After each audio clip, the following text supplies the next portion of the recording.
What can video games learn from board games? A lot of things, I would say, especially when it comes to multiplayer video games. Those can learn a heck of a lot from just about every board game because most board games are designed to be multiplayer. They involve more than one person, usually 2, 3, sometimes up to 8 or even 11, even more. And I'm not talking about RPGs, those are their own separate thing. They can achieve something that video games currently aren't able to, a story that's directed on the fly by someone that's able to adapt its every facet, its every event to what the players do. Board games are more akin to traditional video games because they have fixed mechanics. But in those fixed mechanics, they do something that video games often do not. They account for human beings being human beings. If your definition of a board game is something like Chutes and Ladders or whatever variation you want of it, that is a board game, but it's a very basic definition of a board game. If your definition of a board game is even Monopoly, that's still a very rudimentary, not at all well made in terms of what the concept of a board game has to offer. And it's kind of the same with video games because very few of them are actually designed in such a way to take into account the players and their status as being human beings and not just a substitute for a better AI-controlled enemy in a video game. We say that video games are social, and yeah, they are social. They encourage people to form bonds, to form communities, but in themselves, in their gameplay, inside their core mechanics, few of them actually encourage that kind of communication. Something that is kind of obvious if you've spent 5 seconds on Xbox Live or in CSGO or in Dota 2. If you have, you know that your mother is a very popular person and you've also learned Russian in record time, especially the swear words, and you have a seething resentment for all of humanity. That's generally what communication boils down to in a video game, in a multiplayer video game. The exception would be role-playing video games, especially MMOs, where people are encouraged to roleplay, to act out a character, to act out a scenario. And again, I'm setting that aside because that fits more with what tabletop RPGs do. I'm referring especially to the plethora of other multiplayer games, the FPS, the RTS, the MOBAs, the shooters, the action games, well, just about every other thing that isn't an MMO.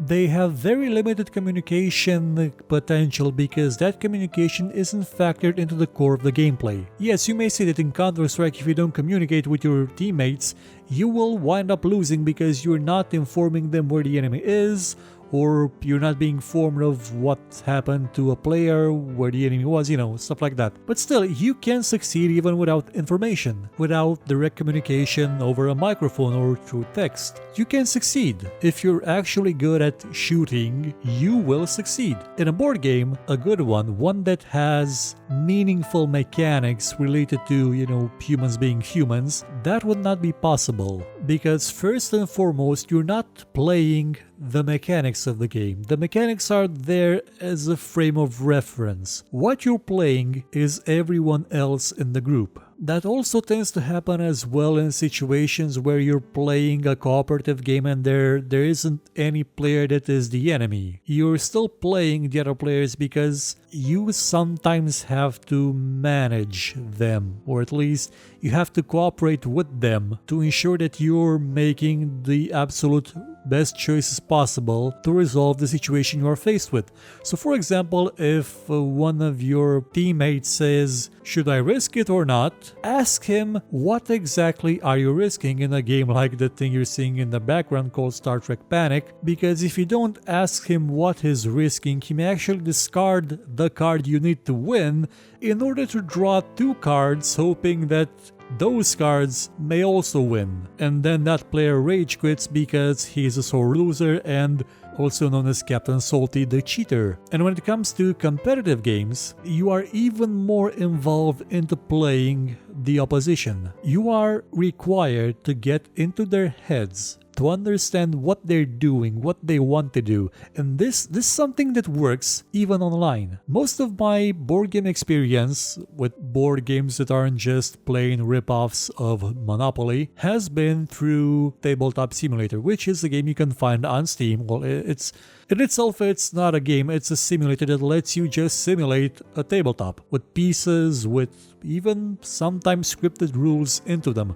But mostly, you're doing everything on your own and you're communicating with other players and you're playing those games as you would in real life, only you don't see each other. And still, you can play the people. You won't see tells, you won't see eyes twitching, you won't see fidgety ticks, but you will still be able to play the other players because you will know what they're thinking, because they'll have to talk to you, they'll have to say something. Voice chat is a must in these kind of games. Text, yeah, text can work, but you just don't get the same reactions from text. You don't get the inflection in their words. You don't get their frustration out of simple text unless they type in all caps, in which case they're probably angry and then rage quit. Competitive games, especially those based around the concept of paranoia, are something you seldom see in video games. In board games, they're everywhere. There's stuff like Spyfall, where you're a spy that has to guess the location at which all the other players are at. They don't know you're the spy, you don't know the location, and you ask each other questions to verify that the non-spy players are not spies because they know the location, and that the spy player is a spy player because he will give answers that do not correspond to the location or that make no sense for that location.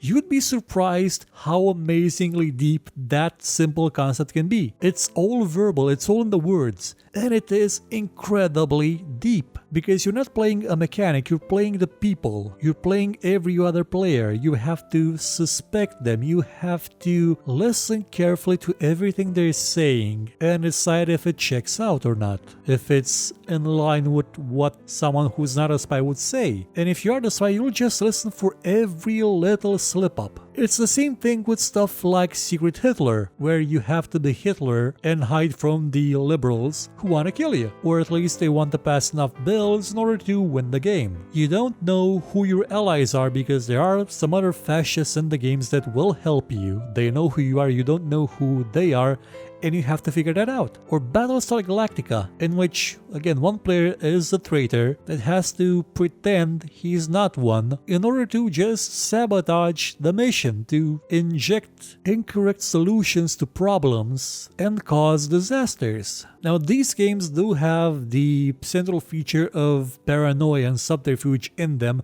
and that is a very compelling element. One that is not often seen in video games. It's something that should be more often used, and I would say probably one of the only series to actually do them kinda right was the Assassin's Creed one, when they had multiplayer that allowed you to hide in a crowd, to... Again, it wasn't something that you could communicate to other players. Yes, you did have voice chat, which I don't even know what the button was for it because a lot of the people didn't use voice chat in that game. But through the way you used your mechanics, your lures, your bodyguards, your distractions, you could play the other players. You could use their knowledge of the game against them, or their lack of knowledge, or their suspicions, or their paranoia. You could make them play against themselves, basically. And that can often be one of the most satisfying moments of a board game, when you get a player to a point where they're confused enough about the actual situation that they start taking actions that aren't beneficial to themselves. It's sneaky, underhanded, but it's a lot of fun. And video games should offer more opportunities like that. Ruse was an interesting game that let you do that.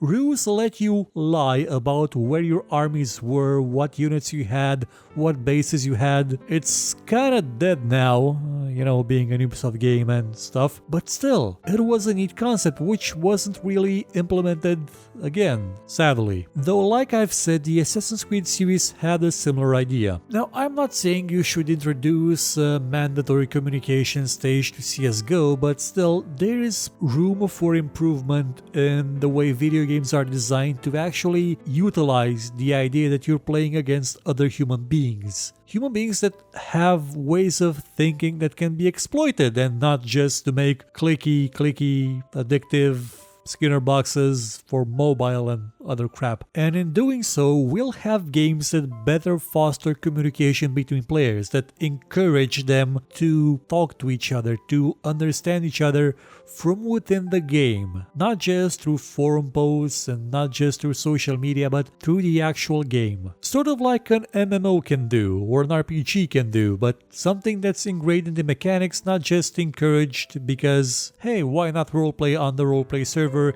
instead of just grinding until your hair falls out. It would make video games more social, like in the actual gameplay. Though there may be one slight side effect. You see, video games are often accused of being extremely violent, the worst. They encourage people to be violent, to be murderers, to be completely evil and worship Satan, you know that. Board games are worse. Board games, if you play with people that don't get it, as in they don't get how it's played and refuse to learn, that can lead to frustration that over time can really erode your psyche, like a lot. And you may end up saying a nasty word or lashing out at them verbally, even though that's something you wouldn't do in normal day-to-day life unless you were constantly tied to someone that's a bit of an idiot and had to clean up after them constantly. But also at a competitive level, if your opponents or if you aren't able to limit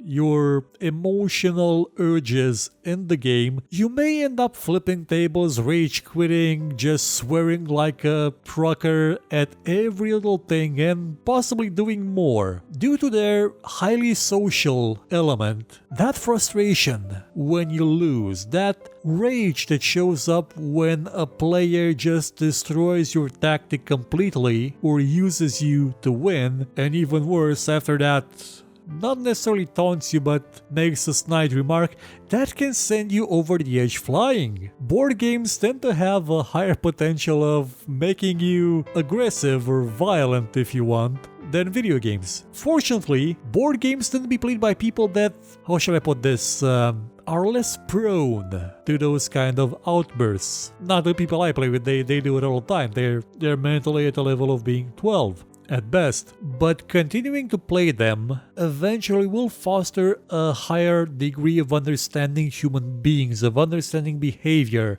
of understanding what is acceptable and what isn't. I don't think we're at that point yet with video games because the basic idea is that we still have cheaters in most video games who, when they get banned, just buy another version of the game and cheat again because they can afford it, like a cheater in Rainbow Six Siege once told me. We don't have that mechanism yet that's making people better. And in board games you do have that because you have to interact constantly with everyone else.